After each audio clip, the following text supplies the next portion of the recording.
नमस्कार, स्वागत है आप सभी का। आप देख रहे हैं विधानसभा चुनाव से जुड़ा हमारा खास बुलेटिन लोकतंत्र 2017। मैं हूं प्रीति। आइए शुरुआत करते हैं हेडलाइंस के साथ। उत्तर प्रदेश में 5वें दौर का मतदान जारी। पहले 2 घंटों में 11% से ज्यादा वोटिंग। 11 जिलों की 51 सीटों पर डाले जा रहे हैं वोट।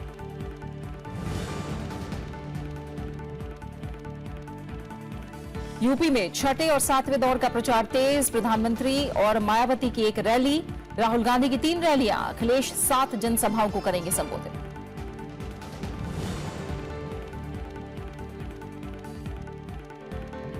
अमित शाह ने समाजवादी कांग्रेस गठबंधन को बताया अवसरवादी। अखिलेश यादव ने बीजेपी और बीएसपी में जुगलबंदी की कही बात। मायावती ने प्रदेश और केंद्र सरकार पर वादा खिलाफी का लगाया आरोप।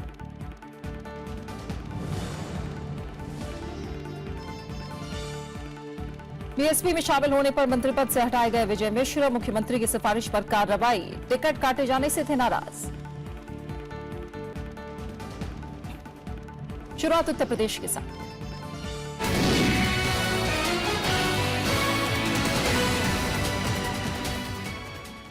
उत्तर प्रदेश विधानसभा चुनाव के 5वें चरण के लिए मतदान जारी है। इस दौर के लिए 11 जिलों की 51 सीटों पर शाम 5 बजे तक वोट डाले जाएंगे।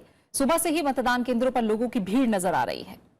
महिलाओं और युवाओं में मतदान को लेकर खासा उत्साह देखा जा रहा है। बुजुर्ग भी पीछे नहीं दिख रहे हैं। मतदान केंद्रों पर बुजुर्गों और दिव्यांगों के लिए खास व्यवस्था की गई है और 18,822 मतदान केंद्रों पर सुरक्षा के पुख्ता इंतजाम किए गए हैं। नेपाल से लगने वाले बहराइच, श्रावस्ती, बलरामपुर और महाराजगंज जिलों में विशेष सतर्कता बरती जा रही है। इस दौर में जहां मतदान हो रहा है उनमें बलरामपुर, गोंडा, फैजाबाद, अंबेडकर नगर, बहराइच, श्रावस्ती, सिद्धार्थनगर, बस्ती, संत कबीर नगर, अमेठी और सुल्तानपुर जिलों की सीटें शामिल हैं। आज ही अंबेडकर नगर की अलापुर विधानसभा सीट के लिए वोटिंग होनी थी, लेकिन समाजवादी पार्टी उम्मीदवार चंद्रशेखर कनौजिया की मौत की वजह से यहां चुनाव टाल दिया गया। अब यहां 9 मार्च को मतदान होगा।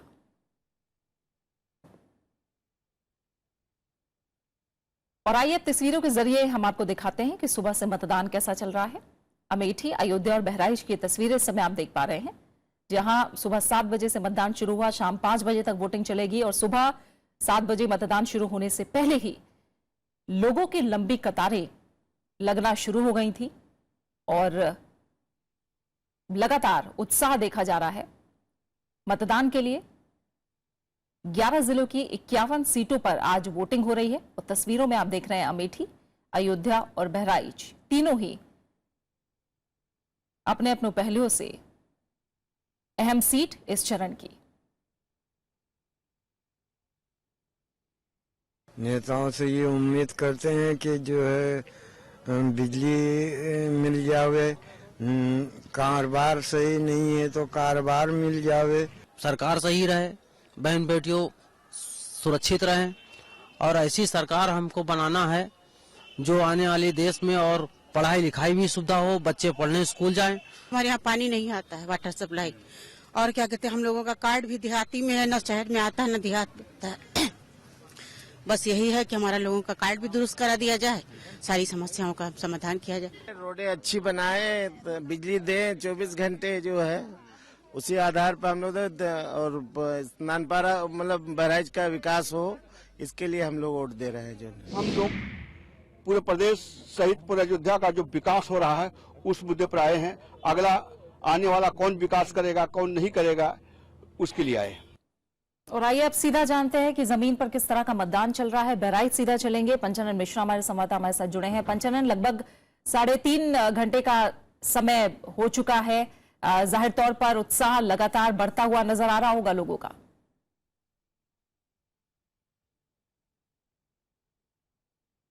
बिल्कुल ठीक बात है प्रीति। और 7 बजे जो मतदान शुरू हुआ और तो इसके लिए 7 बजे के पहले से लाइनें लगनी शुरू हो गई।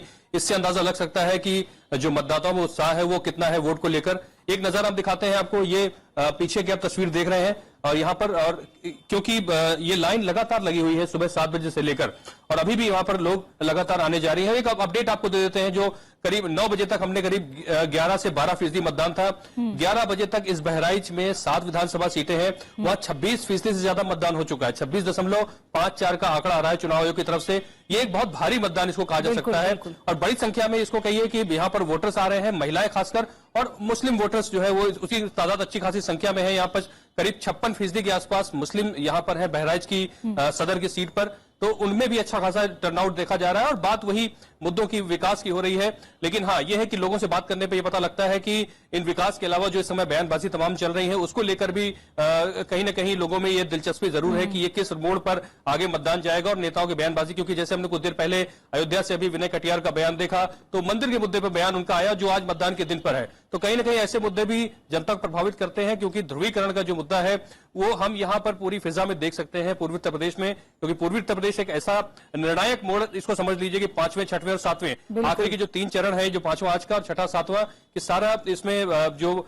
समाजवादी पार्टी का पिछली बार जोर रहा है, तो उसको चुनौती एक मिल रही है उसकी बीजेपी की तरफ से और बीएसपी की तरफ से।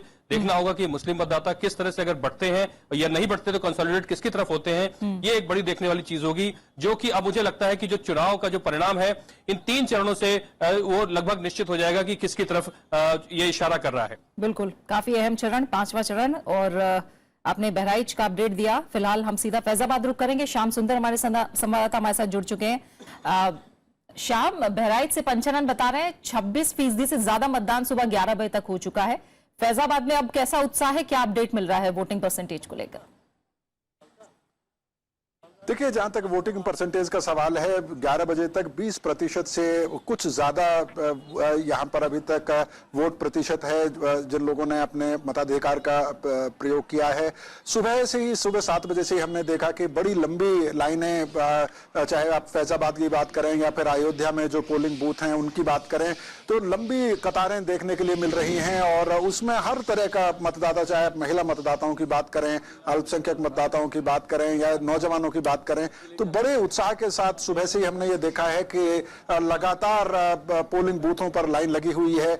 जैसे जैसे दिन चढ़ रहा है, आमतौर पर क्योंकि थोड़ा सा गर्मी का मौसम बन रहा है, लेकिन उसके बावजूद हम देख रहे हैं कि लोग बहुत बड़े धैर्य के साथ लाइनों में लगे हुए हैं।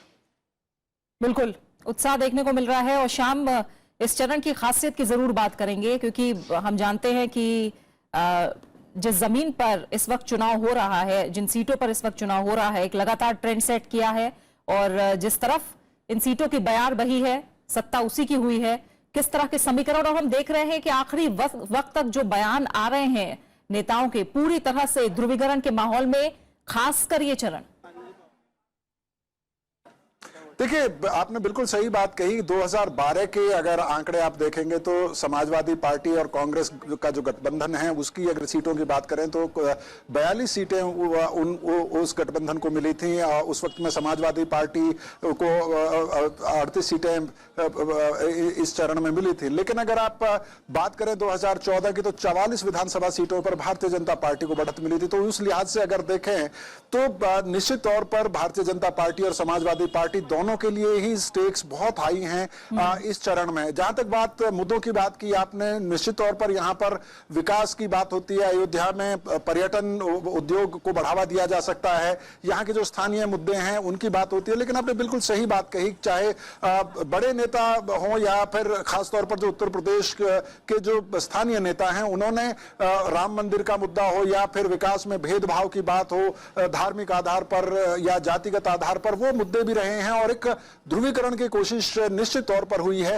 और जब हम लोग यहां मतदाताओं से बात करते हैं तो उसकी एक झलक जरूर देखने के लिए मिलती है। लेकिन रोजगार और विकास, और खासतौर पर नौजवानों से जब आप बात करते हैं तो रोजगार एक बड़ा मुद्दा उभर कर सामने आता है। किसानों से अगर बात करते हैं तो उनके अपने अलग मुद्दे हैं, गन्ना किसानों के भुगतान का मुद्दा है, इस तरह के मुद्दे भी हैं। निश्चित तौर पर राजनीतिक दल अपनी अपनी तरह से कोशिश करते हैं, प्रयास करते हैं मतदाताओं को प्रभावित करने की, उनको अपने पक्ष में करने के। लेकिन जहां तक मतदाताओं का सवाल है, उनमें एक क्लैरिटी आपको नजर आती है कि वो किन लाइंस पर, किन इश्यूज के लिए वोट कर रहे हैं। बिल्कुल। अब पंचनन के पास चलती हूँ। पंचनन, बहराइच और आसपास के इलाकों का जितना आपने मुआयना किया है, हम जानते हैं पूर्वांचल वो इलाका जहां से 11 मुख्यमंत्री हुए हैं प्रदेश के, सियासी तौर पर, राजनीतिक तौर पर इतना जागरूक रहा है, लेकिन मुद्दों और समस्याओं का अंबार जिस तरह अभी भी यहाँ है इतने सालों बाद भी, ऐसे में इस समय ध्रुवीकरण के माहौल में, इस तरह के प्रचार में, जहां बिलो द बेल्ट प्रचार रहा, ऐसे में लोगों ने किस तरह की राय जाहिर की है इस चुनाव में अपनी उम्मीदों को लेकर?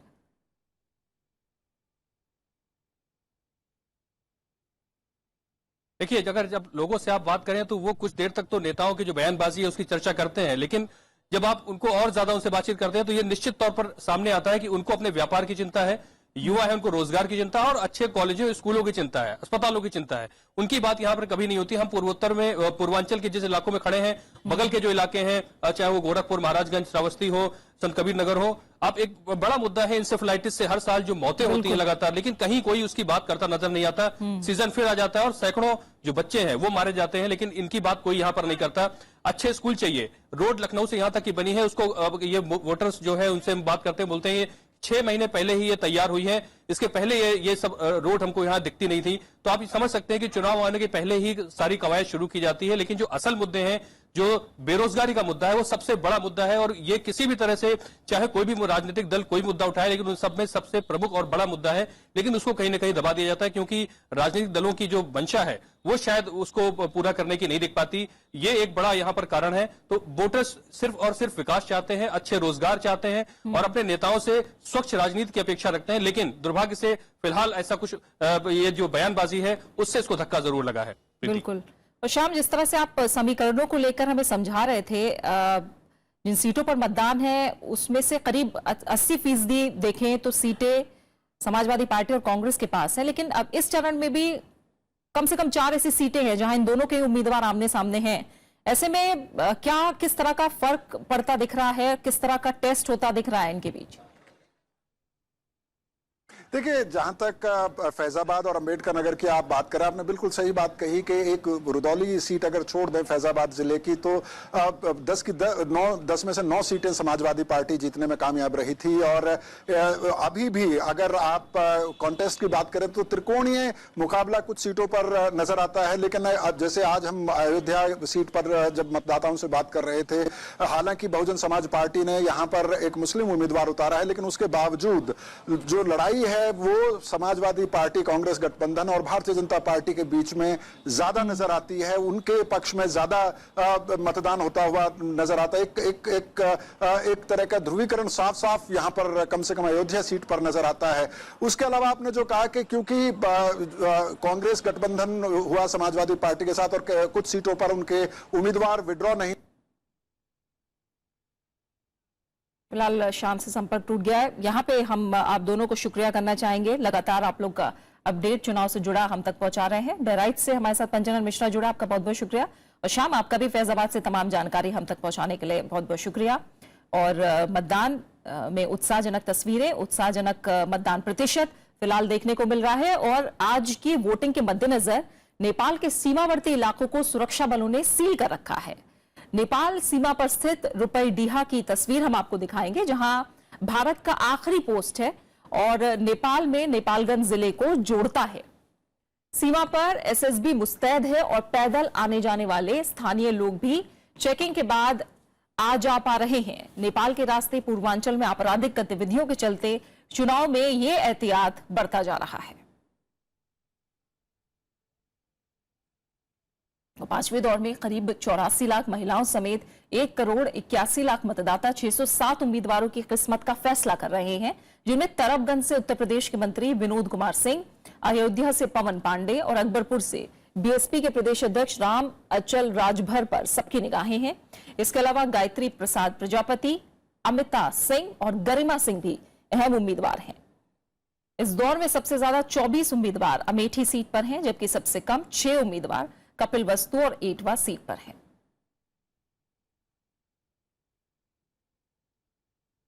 दो 2012 के चुनाव में अलापुर समेत इस दौर की 52 सीटों में से समाजवादी पार्टी 37 सीट जीतकर अव्वल रही थी, जबकि कांग्रेस और बीजेपी के हाथ में 5-5 सीटें आई थी। बीएसपी को 3 सीटों पर जीत मिली थी, जबकि 2 सीटों पर पीस पार्टी ने कब्जा किया था।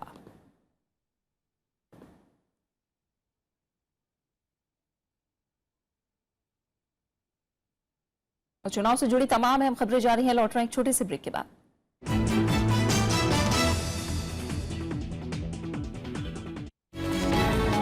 आज सरोकार में बात देश में राजनीतिक विमर्श के गिरते स्तर की। राजनीति में आजकल फॉर्मलिस्टों का जमाना है कि आप क्या कहना चाहते हैं वो इम्पोर्टेंट नहीं है, कितने नाटकीय तरीके से आप कह सकते हैं वो ज्यादा महत्वपूर्ण हो जाता है। मेरे ख्याल में आज तक मैंने कभी चुनाव की जो ये सब प्रोपेगेंडा वगैरह चल रहा है इसका स्तर इतना नीचे आते हुए कभी नहीं देखा। जो अभी हो रहा है वो तो लोकतंत्र की मैं समझता हूँ मूल आत्मा पर प्रहार हो रहा है और उसमें सब शामिल हैं, इसलिए किसी एक को कटघरे में खड़े करने से काम चलेगा नहीं। ये पूरी एक राजनीतिक संस्कृति की समस्या है। किस बात को कह के किसकी कौन सी रग को आप उकसा सकते हैं यह राजनेता समझने लगे हैं और उनके रणनीतिकार भी समझने लगे हैं। देखिए सरोकार सिर्फ राज्यसभा टीवी पर।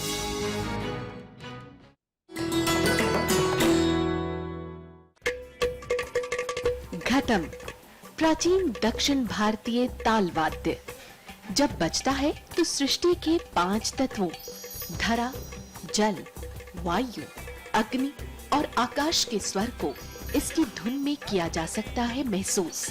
घटम पर उंगलियों और हथेली के थाप से उत्पन्न हुई स्वर तरंग पैदा करती है अद्भुत ताल।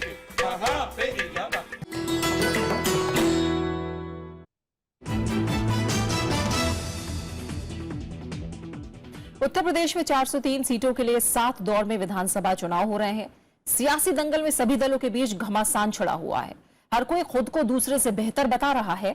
5 चरणों के बाद अब राजनीतिक दलों ने छठे चरण यानी 4 मार्च को होने वाले चुनाव के प्रचार में ताकत झोंक दी है। इसके तहत 7 जिलों की 49 सीटों पर वोट डाले जाएंगे।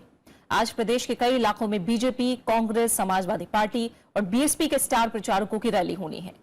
प्रधानमंत्री नरेंद्र मोदी आज देवरिया और मऊ में जनसभाओं को संबोधित करेंगे। मऊ रैली के लिए प्रशासन ने सुरक्षा के कड़े इंतजाम किए हैं। वहीं बीजेपी के राष्ट्रीय अध्यक्ष अमित शाह आज चंदौली में बीजेपी उम्मीदवारों के लिए वोट मांगते नजर आएंगे।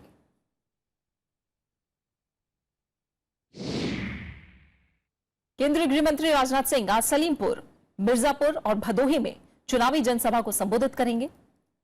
वहीं उमा भारती रामकोला विधानसभा क्षेत्र में रैली करेंगी।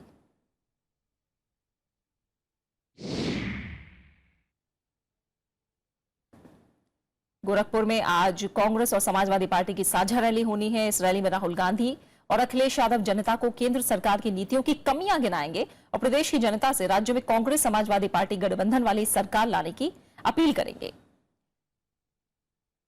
आज राहुल गांधी और अखिलेश यादव का वाराणसी में साझा रोड शो होना था, जो आगे के लिए स्थगित कर दिया गया है। और इससे पहले राहुल गांधी देवरिया जिले के रुद्रपुर और महाराजगंज जिले के पनेंदा में भी चुनावी प्रचार करेंगे और कांग्रेस प्रत्याशियों के समर्थन में वोट मांगेंगे। जबकि मुख्यमंत्री अखिलेश यादव की साझा रैली समेत कुल 7 रैलियां होनी हैं। अखिलेश यादव देवरिया में एक रैली को संबोधित करेंगे और गोरखपुर जिले में कुल 6 रैलियों को संबोधित करेंगे। गोरखपुर की एक रैली में अखिलेश यादव कांग्रेस उपाध्यक्ष राहुल गांधी के साथ मंच साझा करेंगे। बीएसपी सुप्रीमो मायावती आज आजमगढ़ और कुशीनगर जिले में चुनावी जनसभा को संबोधित करेंगी। तो छठे दौर के लिए प्रचार तेज हो गया है। उत्तर प्रदेश के जौनपुर और महाराजगंज में कल बीजेपी अध्यक्ष अमित शाह ने रैली को संबोधित किया। इस मौके पर उनके निशाने पर कांग्रेस समाजवादी गठबंधन रहा। जौनपुर में रैली को संबोधित करते हुए बीजेपी अध्यक्ष अमित शाह ने जहां केंद्र की उपलब्धियां गिनाई, तो वहीं दूसरी तरफ अखिलेश यादव की असफलताओं को उजागर किया। मोदी जी ने 2.5 साल के अंदर 93 योजनाएं बनाई है। 93 योजनाएं गरीब के लिए, युवा के लिए, किसान के लिए, गांव के लिए, पिछड़े के लिए, दलित के लिए। मगर आप तक ये योजनाएं नहीं पहुंचती है क्योंकि बीच में एक समाजवादी पार्टी की निकम्मी सरकार जो योजनाओं को नीचे नहीं आती। इस मौके पर उनके निशाने पर बीएसपी प्रमुख मायावती भी रही। ये बुआ भतीजे का जो खेल चला है उसने उत्तर प्रदेश को बर्बाद कर रख दिया है। बताओ, आपके गांव में 24 घंटा बिजली आती है क्या? किसानों का धान खरीदा जाता है? युवाओं को रोजगारी मिली है? माँ बहनों की सुरक्षा है। रैली में अमित शाह ने अखिलेश यादव और राहुल गांधी के गठबंधन को अवसरवादी करार दिया। Bureau report, Rajya Sabha TV. वहीं मुख्यमंत्री अखिलेश यादव ने भी महाराजगंज में रैली करके बीजेपी पर आरोपों की झड़ी लगा दी। उन्होंने नोटबंदी के फैसले को पूरी तरह से असफल करार दिया। समाजवादी पार्टी अध्यक्ष और मुख्यमंत्री अखिलेश यादव ने रविवार को महाराजगंज में जनसभा को संबोधित किया। अखिलेश यादव ने प्रधानमंत्री के बयान पर फिर पलटवार करते हुए कहा कि हम कब्रिस्तान और शमशान की नहीं, लैपटॉप और स्मार्टफोन की बात करते हैं। कहते हैं खाओ गंगा मैया की कसम। और आप तो जानते हैं कि प्रधानमंत्री जब गए थे काशी में चुनाव लड़ने के लिए, तो उन्होंने कहा था कि गंगा मैया ने हमें बुलाया है। हम कहते इस मौके पर कि अगर काशी में 24 घंटे बिजली नहीं आ रही है तो खाएं प्रधानमंत्री भी गंगा मैया की कसम कि 24 घंटे हम बिजली काशी में नहीं दे रहे हैं। अखिलेश यादव ने बीएसपी प्रमुख मायावती पर भी तंज किया। उन्होंने बीएसपी और बीजेपी के बीच जुगलबंदी का आरोप भी लगाया। मैं कह रहा हूं इन साथियों से कह रहा हूं कि हमारी बुआ से सावधान रहना। ये बीजेपी से कब रक्षाबंधन मनाने कोई नहीं जानता, इसलिए उनसे भी सावधान रहना। और जहां तक सवाल इस विधानसभा का है, हमें आपसे यही निवेदन, यही अपील करनी है कि आप कम से कम हमारी सरकार बनाने के लिए हमारी मदद करो। उत्तर प्रदेश में 7 चरणों में मतदान हो रहा है। सभी पार्टियां बाकी बचे चरणों में अपने पक्ष में हवा बनाने में लगी हैं। छठे चरण के लिए मतदान 4 मार्च को होना है। Bureau report, Rajya Sabha TV. BSP प्रमुख मायावती ने बलिया और गोरखपुर में रैली करके केंद्र सरकार पर वादा खिलाफी का आरोप लगाया। बलिया में बीएसपी प्रमुख मायावती को सुनने बड़ी तादाद में लोग पहुंचे। इस मौके पर उनके निशाने पर केंद्र की बीजेपी सरकार रही। उन्होंने केंद्र पर वादा खिलाफी का आरोप लगाते हुए कहा कि सरकार ने अपने 3.25 साल के कार्यकाल में एक भी वादा पूरा नहीं किया। उन्होंने कहा कि यूपी में बीजेपी के पास कोई चेहरा नहीं है। लगभग 3.25 वर्षों के कार्यकाल के दौरान यहाँ इन दोनों ही सरकारों की गलत नीतियों व गलत कार्यकलापों के कारण अब यहाँ प्रदेश की लगभग 22 करोड़ जनता में जो जबरदस्त नाराजगी व आक्रोश व्याप्त है, वह किसी से छिपा हुआ नहीं है। अब बीजेपी अपने किसी भी चेहरे को प्रदेश के मुख्यमंत्री के रूप में पेश करने की अपनी अभी तक भी हिम्मत नहीं जुटा पा रही है। वहीं मायावती ने राज्य की अखिलेश सरकार को घेरने की कोशिश की।